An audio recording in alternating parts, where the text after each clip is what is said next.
ክርስቶስ ተንሥአ እሙታን ሰላም ለእናንተ ይሁን።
ኢየሱስ ከሞተ በኋላ ነፍሱ ወዴት ሄደች?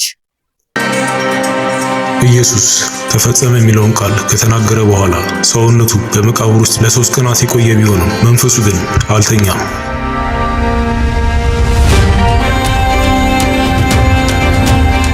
በእነዚህ ቀናት ኢየሱስ ወሳኝ የሆኑ ድርጊቶችን በማከናወን ላይ ነበር።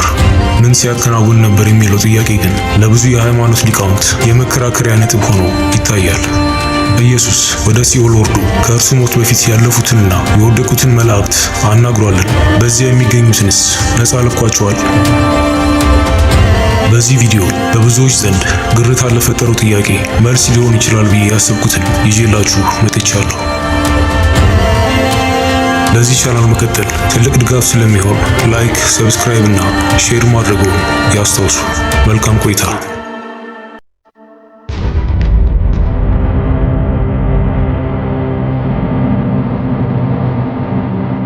ማቴዎስ፣ ማርቆስ፣ ሉቃስ እና ዮሐንስ እነዚህ 4 ወንጌሎች ኢየሱስ ከማለፉ በፊት ለ6 ሰዓታት ተሰቅሎ እንደቆየ ዘግበዋል። በዮሐንስ ወንጌል ምዕራፍ 19 ቁጥር 30 ላይ እንደምናነበው በመጨረሻው ሰዓት የማያልፈውን ተፈጸመ የሚለውን ቃል ተናግሮና አንገቱን ደፍቶ መንፈሱን አስረክቧል።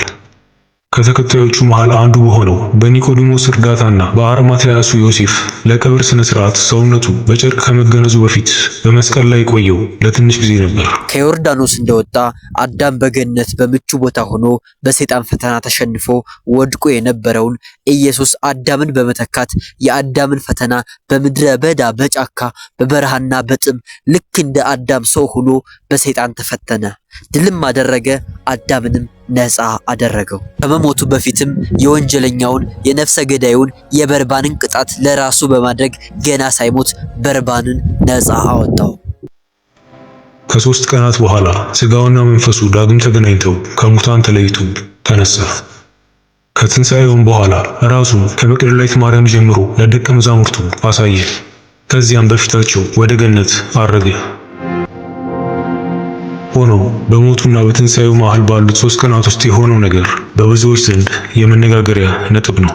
የት ነው ሄደው? ምንስ ነው ያደረገው? መጽሐፍ ቅዱስ በእነዚህ 3 ቀናት ውስጥ ኢየሱስ ስላከናወናቸው ተግባራት ያስቀመጠው ሰፊ ዘገባ የለም። የማቴዎስ፣ የማርቆስ፣ የሉቃስና የዮሐንስ ወንጌሎች በዋነኝነት የሚያተኩሩት ከስቅለቱና ከትንሣኤው በፊት በነበሩት ክንውኖች ላይ ነው። በሞቱና በትንሣኤው መሃል የነበረው ጊዜ መሰረት የሆነው ግልጽ በሆኑ መጽሐፍ ቅዱሳዊ ትረካዎች ላይ ሳይሆን በትውፊቶች ላይና በስነ መለኮታዊ ትርጓሜዎች ላይ ሆኖ እናገኘዋለን። ኢየሱስ 3 ቀናት የሚለውን ቃል በወንጌል ውስጥ 21 ጊዜ ጠቅሷል። የሚሄድበትን መንገድ ወደ መስቀል እንደሚመራው አውቋል። ምንም እንኳን ዲያብሎስ ሊያስተው ብዙ ቢፈትነው ከመንገዱ ንቅንቅ ሊልለት አልቻለም። እኛ የሰው ልጆች ብዙ ጊዜ በቀላሉ ወድቀን መቼ እንደሆነ ሳንገነዘበው መንገዳችንን ስተን እንሰናከላለን። አንዳንድ ጊዜ ግን የህይወታችን መዳረሻ የት መሆን እንዳለበት ለማስተዋል ራቅ ብለን እየሄድንበት ያለውን መንገድ ማየት ያስፈልጋል። ግራ የሚያጋቡና ብዙ የማንረዳቸው ነገሮች ቢኖሩ ሁልጊዜም ግን በእያንዳንዱ እርምጃ ወደ መንገዳችን የምንመለስበት እድል አለን። ታላቁ ምሁር ሲኤስ ሉዊስ በአንድ ወቅት እንደተናገረው ወደ ኋላ ተመልሰህ ጅምርህን መቀየር ባትችልም ካለህበት መጀመርና መጨረሻውን መቀየር ግን ትችላለህ። ኢየሱስ ያደረገው ከዚህ ጋር የሚመሳሰል ነው። ዲያብሎስ እቅዱ የሰመረለት ድል የነሳ መስሎት ነበር። ይሁዳ በብር ታውሮ ኢየሱስን ለጠባቂዎቹ አሳልፎ ሰጥቷል። በጊዜው የነበሩ ባለስልጣናት ከኢየሱስ ደም እጃቸውን ታጥበዋል። በሕዝቡ ግፊት ሌባው ነፃ ተለቋል። ጲላጦስ ምንም ጥፋት ባያገኝበትም ኢየሱስ እንዲሰቀል ፈርዷል። ይህ ሁሉ ሲሆን ሰይጣን በሕዝቡ ውስጥ ቁጣን እየቆሰቆሰ በፊታቸው በቆመው በዚህ ንጹሕ ሰው ላይ የክፋት ማዕበል በማስነሳት ነገሮች ሁሉ በቁጥጥሩ ስር እንደሆኑ በማሰብ በድል መንፈስ ሰክሯል። ማንነቱን የማያውቁ ሰዎች እንኳን ሳይቀሩ ይገደል ብለው ሲጮሁ ነበር።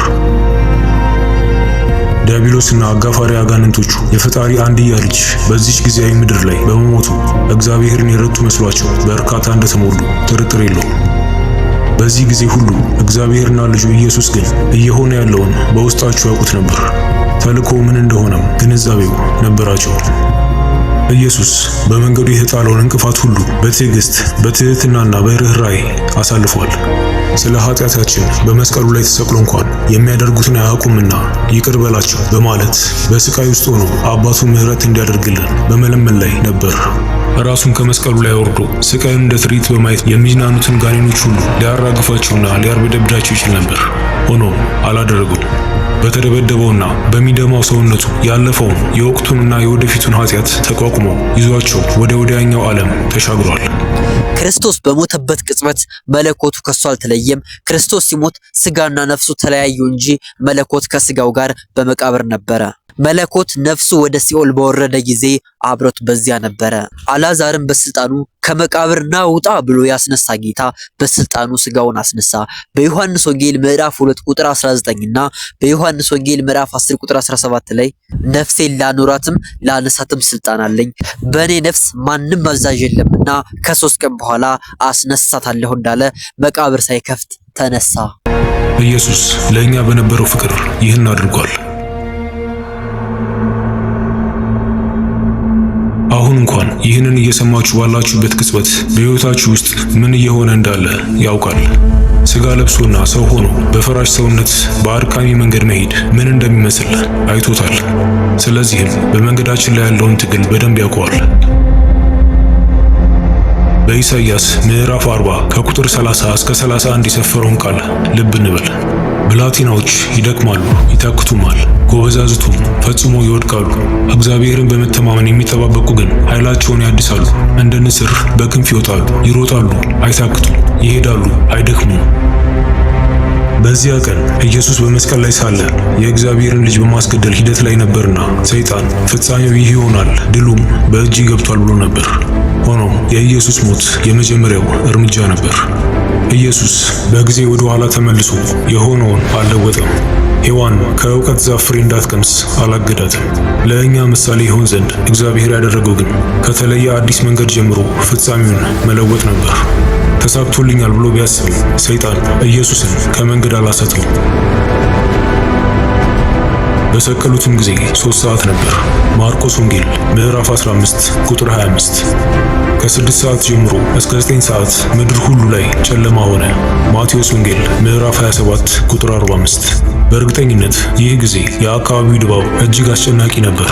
ሲታዘቡ የነበሩ ሰዎችም ኢየሱስ የተለመደ መደበኛ ሰው እንዳልነበር የተረዱበት ወቅት ነው። የመጨረሻውን እስትንፋስ አውጥቶ ነፍሱን ለአባቱ አሳልፎ እንደሰጠ እነሆ የቤተ መቅደስ መጋረጃ ከላይ እስከ ታች ከሁለት ተቀደደ። ማቴዎስ ምዕራፍ 27 ቁጥር 51። እዩና እመኑ ሰዎች ድንጋዩ እነሳለሁ ብሎ ሞቶ መነሳት የሚችል ኧረ ማን ነው?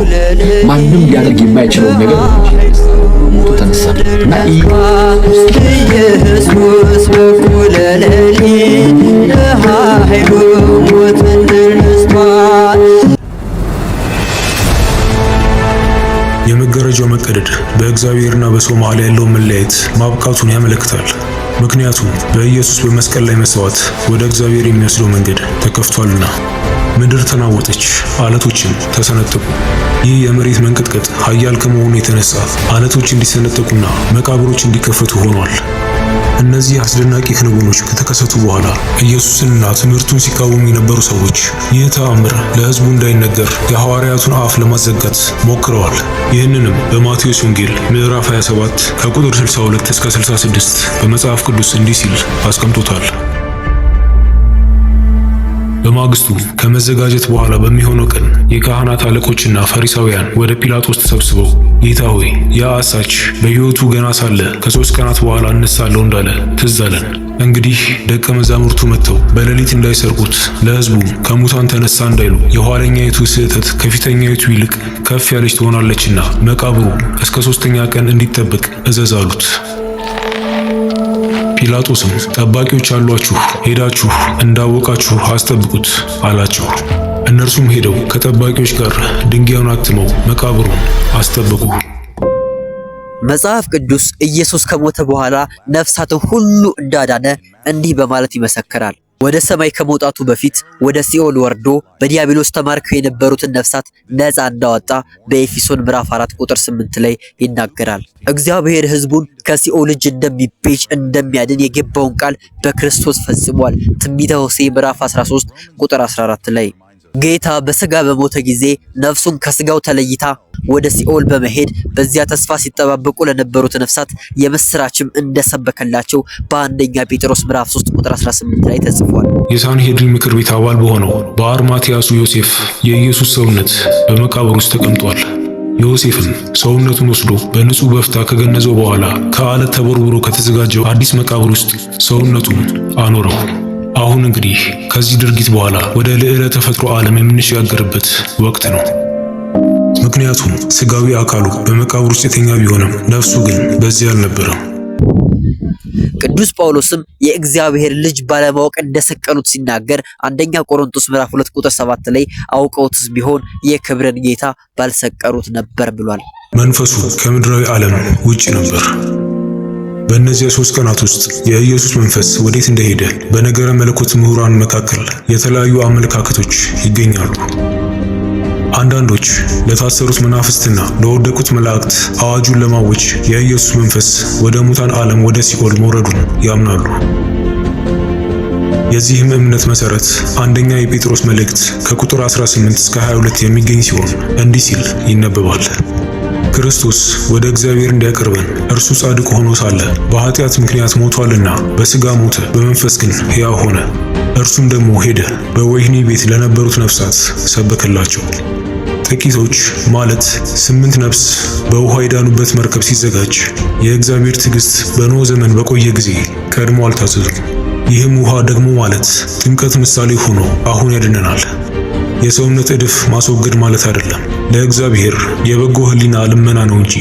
ይህም በኢየሱስ ክርስቶስ ትንሣኤ ነው። እርሱ መላእክትና ሥልጣናት ኃይላትም ከተገዙለት በኋላ ወደ ሰማይ ሄዶ በእግዚአብሔር ቀኝ አለ። የመጀመሪያዎቹ አንደኛ የጴጥሮስ መልእክቶች በአብዛኛው ለመረዳት ቀለል ያሉ ቢሆኑ ግራ እንዲያጋባ ያደረጉት ግን ይህ ምዕራፍ በተለያዩ ሰዎች ከ314 በላይ የተለያዩ ትርጓሜዎች ስለተሰጡት ነው። በዚያ ጊዜ ግን የክርስቶስ ነፍስ በሲኦል ነፍሳትን እያዳነ ነበር። ነፍሱም እንደ ሌሎች ሰዎች በሲኦል እንዳልቀረም ነብዩ ዳዊት በመዝሙሩ ምዕራፍ 16 ቁጥር 10 ላይ እንዲህ በማለት ይናገራል። እንደ ሌሎቹ ነፍሱ በሲኦል አይቀርም፣ ይህ ቅዱስ ስጋው በመቃብር በስብሶ አይቀርም በማለትም ታላቅ ትንቢት ይናገራል። አንደኛ ጴጥሮስ ምዕራፍ 3 ቁጥር 18 ቤተክርስቲያናችን በአንድምታዋ 5500 ዓመታት ደጅ ሲጸኑ በተስፋ ሲጠባበቁ ለነበሩት ነፍሳት ክርስቶስ ሂዶ የምስራች ደስታን ሰበከላቸው ብላ ታስተምራለች። የመጀመሪያዎቹ አንደኛ የጴጥሮስ መልእክቶች በአብዛኛው ለመረዳት ቀለል ያሉ ቢሆኑ ግራ እንዲያጋባ ያደረጉት ግን ይህ ምዕራፍ በተለያዩ ሰዎች ከ314 በላይ የተለያዩ ትርጓሜዎች ስለተሰጡት ነው። እንደ መጽሐፍ ቅዱስ በእነዚያ 3 ቀናት ኢየሱስ በመንፈስ ቅዱስ ኃይል ከሙታን በመንፈሱ ከተነሳ በኋላ በኖህ የውሃ ጥፋት ዘመን ላልታዘዙት ሁሉ ሰብኮላቸዋል። ጴጥሮስ በዚያው ምዕራፍ አለፍ ብሎ ደግሞ በምዕራፍ 4 ቁጥር 6 እንዲህ ብሏል። እንደ ሰዎች በሥጋ እንዲፈረድባቸው በመንፈስ ግን እንደ እግዚአብሔር እንዲኖሩ ወንጌል ለሙታን ደግሞ ተሰብኮላቸው ነበር። ሁለተኛው ትርጓሜ በአንደኛ ጴጥሮስ ምዕራፍ 3 ቁጥር 19 ላይ የተጠቀሱት የወደቁት መላእክት ከሆኑ የታሰሩት ከውሃ ጥፋት በፊት ከባድ ኃጢአት በመስራታቸው ነው። በዚህ ትርጓሜ የአመለካከት አውድ ውስጥ ኢየሱስ የተናገራቸው መናፍስት አጋንንት ሊሆኑ ይችላሉ የሚል ነው።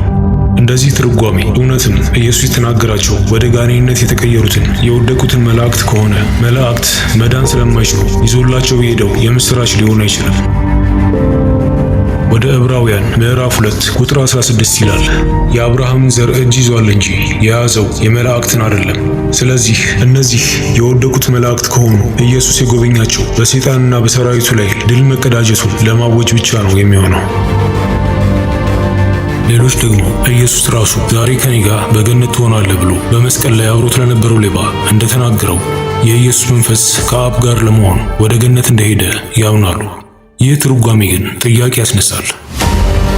የኢየሱስን ስቃይ ልባቸው እየቆሰለ በተመለከቱት ኃያላን መላእክትና ሊቀ መላእክት መሃል ወዳለው አባቱ ሲሄድ ዲያብሎስ አሸንፊያለሁ ብሎ እንዲያስብ ነው።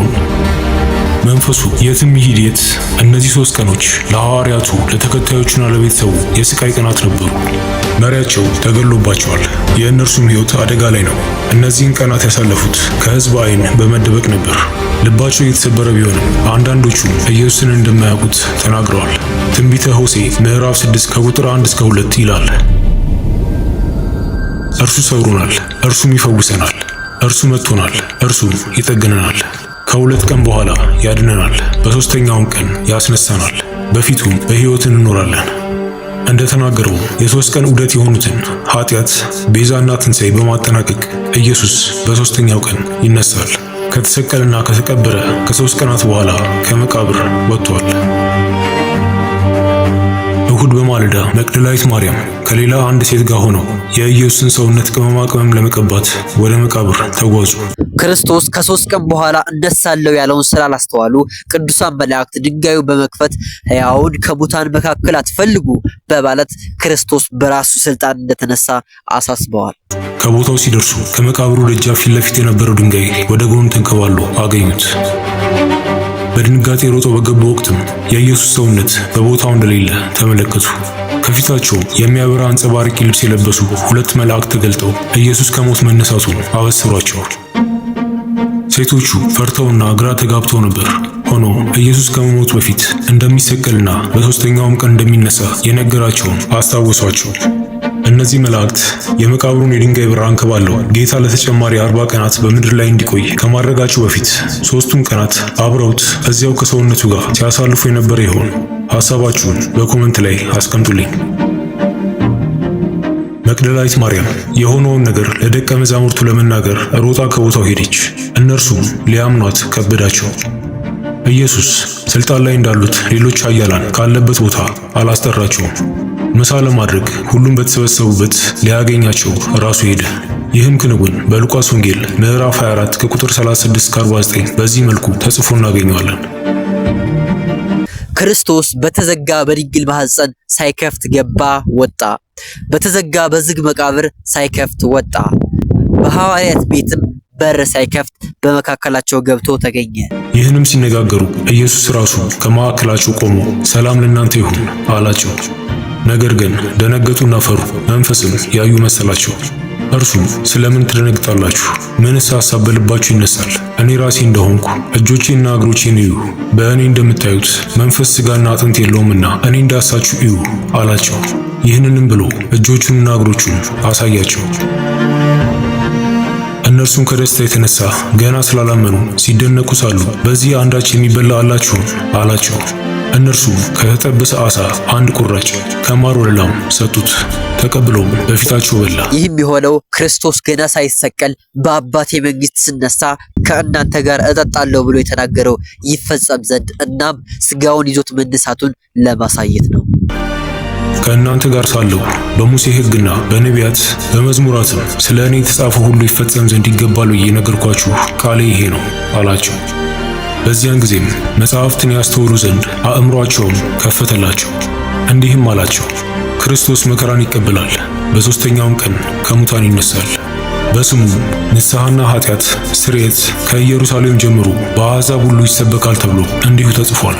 እናንተም ለዚህ ምስክሮች ናችሁ። እነሆም አባቴ የሰጠውን ተስፋ እኔ ልክላችኋለሁ። እናንተ ግን ከላይ ኃይል እስክትለብሱ ድረስ በኢየሩሳሌም ከተማ ቆዩ። ኢየሱስ ለቀጣዮቹ 40 ቀናት ከደቀ መዛሙርቱ ጋር ጊዜ ማሳለፉን ቀጠለ። በነበራቸው ጊዜም ስለ እግዚአብሔር መንግሥት ያስተምራቸው ነበር። እርሱ ከሄደ በኋላ ሥራውን ይቀጥሉ ዘንድ የመንፈስ ቅዱስን ኃይል አብራርቶላቸዋል። ዮሐንስ ራእይ ምዕራፍ 17 ከቁጥር 25 እስከ 26 ጻድቅ አባት ሆይ ዓለም አላወቀህም፣ እኔ ግን አወቅሁህ። እነዚህም አንተ እንደላከኝ አወቁ። እኔንም የወደድክባት ፍቅር በእነሱ እንድትሆን እኔም በእነርሱ ስም አስተዋወቅኳቸው አሳውቃቸውም አለሁ። ቅዱሳት መጻሕፍት የኢየሱስ ማድረግ ሥጋዊና አካላዊ መሆኑን ያመለክታሉ። በቀስታ ወደ ሰማይ በሚያርግበትም ወቅት ደመናዎች ተከፍተው ተቀበሉት። ደቀ መዛሙርቱና ሌሎች ታዛቢዎች በግርምትና በመደነቅ ውስጥ ሆነው ተአምሩን በሚመለከቱበት ወቅት ሁለት መላእክት ተገልጠው የክርስቶስን ዳግም መመለስ ቃል ገቡላቸው።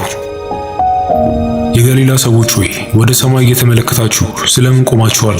ይህ ከእናንተ ወደ ሰማይ የሚወጣው ኢየሱስ ወደ ሰማይ ሲሄድ እንዳያችሁት እንዲሁ ይመጣል አሏቸው። በሐዋርያት ሥራ ምዕራፍ 1 ቁጥር 11። ኢየሱስ የባሪያዎች አገልጋይ ነበር። አሁን ግን የነገሥታት ንጉሥና የጌቶች ጌታ ነው። ከዝቅተኛውም ዝቅ ብሎ ወደቀ፣ ከከፍታውም ከፍ ከፍ አለ። የእሾህ አክሊል ደፍቶ ነበር፣ አሁን ግን የገነትን አክሊል ደፍቷል። ኮቴውን እንድንከተል ዘንድ ብርታቱን ይስጠን። ክርስቶስ ሲያርግ በሰማይም በምድርም ስልጣን ተሰጠኝ ብሎ ነበር። ይህንንም ይዘው ጥያቄ ለሚያነሱት እንዲህ እንመልስላቸው። ክርስቶስ ዓለም ሳይፈጠር የኖረ እግዚአብሔር ነው። ዮሐንስ ወንጌል ምዕራፍ 1 ቁጥር 1 እስከ 3። ክርስቶስ እግዚአብሔር ሆኖ ሳለ ክብሩን ስልጣኑን ወደ ጎን ትቶ ራሱን ባዶ አድርጎ ፍጹም ሰው ሆነ። ፊልጵስዩስ ምዕራፍ 2 ቁጥር 6 ላይ። ስለዚህ ክርስቶስ ሰው ሲሆን ስልጣኑ ሁሉ ወደ ጎን በማድረግ ባዶ፣ ድሃ፣ ፍጹም ሰው ሆኗል፣ ማደሪያ እንኳን የሌለው። በዚህ ምክንያት እግዚአብሔር አባቱ የሥጋ ወራቱን ሲጨርስ ያንስ ስልጣኑን ድጋሚ አስረከበው። ከዚያ አንጻርም ተሰጠው ተባለለት። ክርስቶስ ራሱም በዮሐንስ ወንጌል ምዕራፍ 17 ቁጥር 5 ላይ አባት ሆይ ዓለም ሳይፈጠር ያለኝ ስልጣን ስጠኝ በማለት ይናገራል። ስለዚህ ሰው ሲሆን ባዶ ድሃ የነበረው ጌታ በተዋህዶ ከብሮ የቀድሞ ስልጣኑን ተረከበ። በፊት ያልነበረውን በኋላ የተሰጠው ምንም ነገር የለም። አስተውሉ። ክርስቶስ ገና በዮርዳኖስ ተጠምቆ የአዳምን ፈተና በበረሃ በመፈተን ፈተናችንን ዓለምንም አሸንፎ የዕዳ ደብዳቤያችን ቀደደ። አልዓዛርን በራሱ ስልጣን ተነስ በማለት ትንሣኤም ሕይወትን መሆኑን ነገረን። እርሱ መጥቶ ባያድነን ኖሮ በመጨረሻም ትንሣኤና ሕይወት የለም ነበር። አዳም ያጣውን ጸጋ ክርስቶስ መጥቶ በጸጋ ላይ ጸጋን አለበሰን። አዳም በኃጢአት ቆሽሾ ነበር፣ ክርስቶስ በደሙ አጠበን። ይስሐቅ በአህያ ወደሚሞትበት መስዋዕት ወደሚሆንበት ቦታ ሄደ፣ ክርስቶስ በአህያ ወደሚሞትበት በፈቃዱ ሄደ። ይስሐቅ የሚሰዋበትን እንጨት ተሸክሞ ወደ ሞቱ ሄደ፣ ክርስቶስ የሚሰቀልበትን እንጨት የሚሰዋበትን እንጨት ተሸክሞ ሄደ። ነገር ግን ዓለም በይስሐቅ ደም አይድንምና ይስሐቅ ሊመጣ ላለው ለክርስቶስ ምሳሌ ሆኖ ለአብርሃም እና ለዘሩ ምልክት ነበር። ክርስቶስ በፍርዱ ቦታ ሆኖ ኃጢአተኛውን በርባንን ነፃ አውጥቶ ራሱ ሲፈረድበት፣ ነገር ግን በርባንን ብቻ አልነበረም እኛንም ያን ጊዜ ነፃ ወጣን። ነፍሱንም በፈቃዱ ለየ፣ ነቢያት የጻፉት ሁሉ ተፈጸመ። ክርስቶስ በሞተ ጊዜ መለኮቱ ከስጋው ሳይለይ ወደ መቃብር ወረደ። መለኮቱ ከነፍሱ ሳይለይ ወደ ሲኦል ወረደ። በሲኦል ያሉትን ደግሞ ነፃ አወጣቸው። ክርስቶስ የፍጥረታት ሁሉ ነፃ አውጭ አዳኝ ነውና። ክርስቶስ ለኛ የከፈለው ታላቁ ፍቅር ሊገባን እንደሚገባ ዘማሪው እንዲህ አለ። እጆቹን እዩ በእምነት ቆሰለ ሊሰጠን ሕይወት፣ በዚህ ታትሞ ውበቴ ክርስቶስ ለኔ ብርታቴ፣ ከማንም በላይ ከምንም ለኔ ልዩ ነው ዘላለም እንዲል። እጆቹን እዩት በእምነት ቆሰለ ሊሰጠን ሕይወት፣ በዚያ ታትሞ ውበቴ ኢየሱስ ለኔ ብርታቴ፣ ከማንም በላይ ከምንም ለኔ ልዩ ነው ዘላለም። እንዲሁም የሲኦል መውጊያ ፍላጻው ተነስቷል። የኛ መድኃኔዓለም ሞትን ድል አድርጓል። የዕዳ ደብዳቤያችን በሲኦል ያለውን ደምስሶ ተነሳ፣ አውጥቶ ነፍሳትን በማለት ይናገራል። የሲኦል መውጊያዋ ፍላጻው ተነስቷል። የኛ መድኃኔዓለም ሞትን ድል አድርጓል። የዕዳ ደብዳቤ በሲኦል ያለውን ደምስሶ ተነሳ፣ አውጥቶ ነፍሳቱን በትንሣኤው ተነስተን ዘመርን። የምሕረቱን ዓመታት መቁጠር ጀመርን። በትንሣኤው ተነስተን ዘመርን። የምሕረቱን ዓመታት መቁጠር ጀመርን። ትንሣኤከ ለእለ አመነ ትንሣኤከ ለእለ አመነ ብርሃነ ከፈኖ ዲቤነ ብርሃነ ከፈኖ ዲቤነ። አሜን። እንኳን ለብርሃነ ትንሣኤው በሰላም አደረሳችሁ።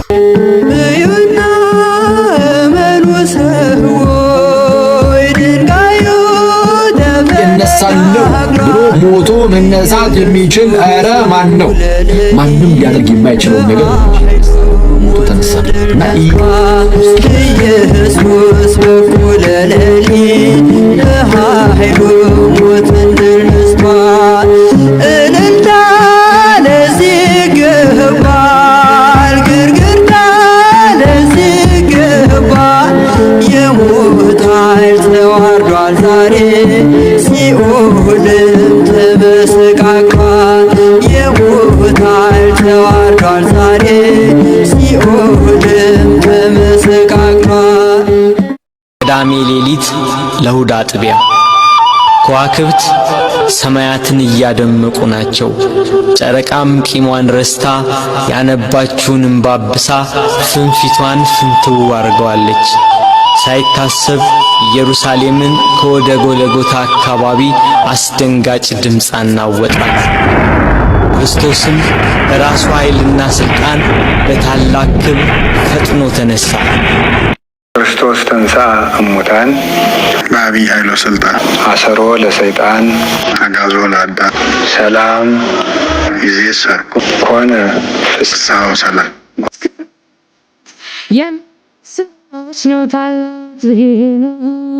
መልእክቱ ነጭ ለብሰዋል ድል ነውና ከተማዋ አንዳች ሆናለች በሌሊቱ በዝማሬ ተንቀጠቀጠ ወይቱ።